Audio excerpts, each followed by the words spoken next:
So I find that now they insist I feed them or they get out.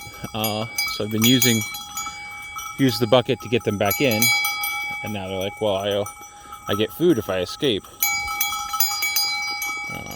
So I'm gonna try a thing where I just feed them, give them some treats, keep them where they're at.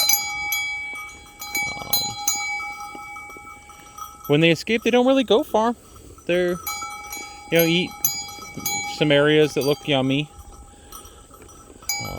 We have the border of our property for the most part fenced off all the way around, except for the front driveway. But they don't really go up there. It's not ideal. I don't know. They got out last night. I put them back in. They got out like a half hour later. Right? The fence is hitting at 8,000 volts. It's all there.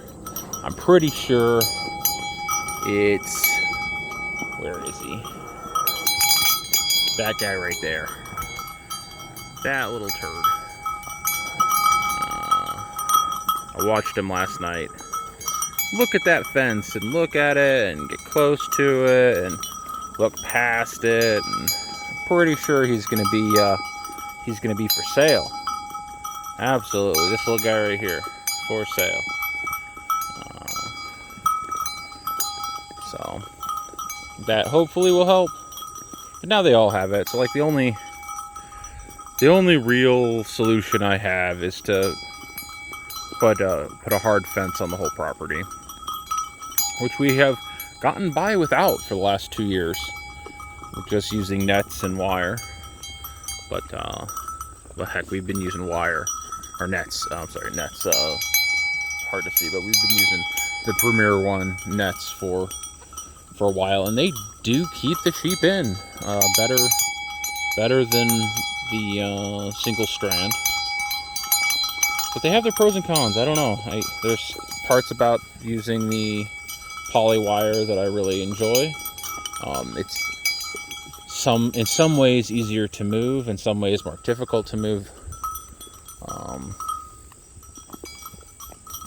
They take about the same amount of time, depending on if there's knots or kinks.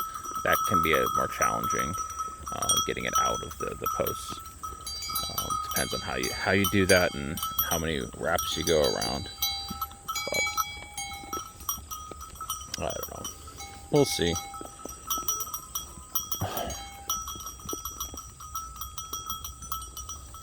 So we likely have a fence project coming up in the future.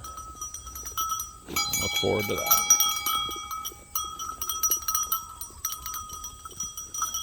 I'm thinking high tensile electric. If you guys have any thoughts or opinions, let me know in the comments.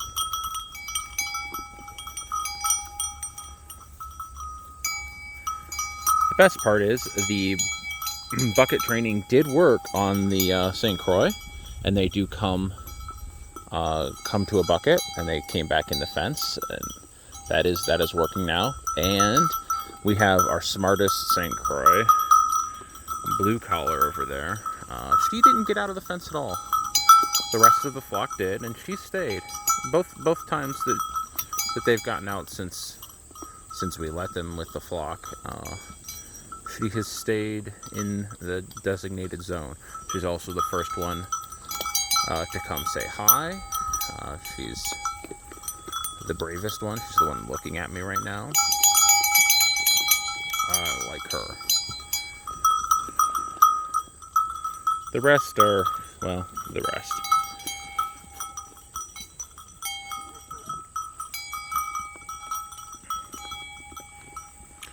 And there he goes. That's the guy, just wandering off. Out to cause problems. Sell those sheep. You don't need the aggravation. You want sheep that stay with the flock. You want sheep that don't escape. Young rams like those guys over there, are ornery. And they get ornery. Now, some rams, like Big Daddy and Finn there, fine. Absolutely fine, no problems. Finn, in fact, will not leave the flock. We've tried separating him to establish 2 breeding groups. No, he throws an absolute fit till he can get back with the herd. He is here for the long haul. I think he's going to be the one who replaces Big Daddy when that time comes. At the moment, though, we let them both breed because, let's be honest, Big Daddy's pretty dominant, and he's going to get all of the ewes.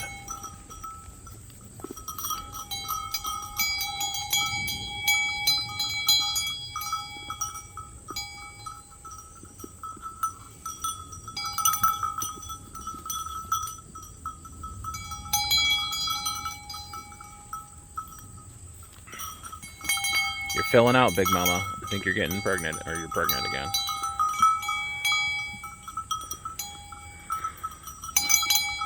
And she's off.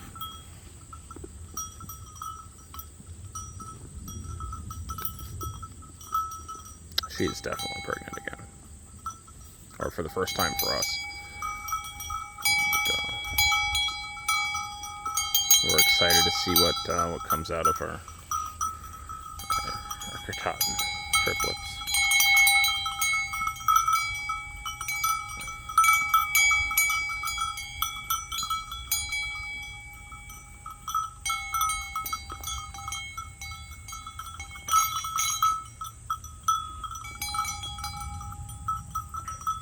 At the very least, if I can get them to come to a bucket and they come to me every day, then I'm not so much worried about them roaming. They don't really roam anyway. They like to spend most of the day under the deck.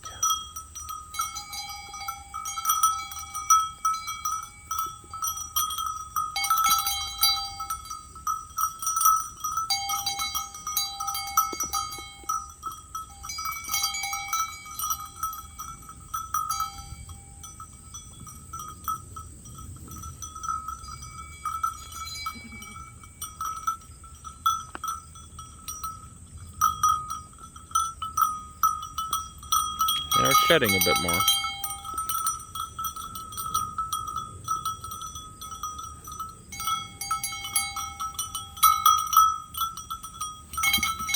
Oh. She is a feisty one.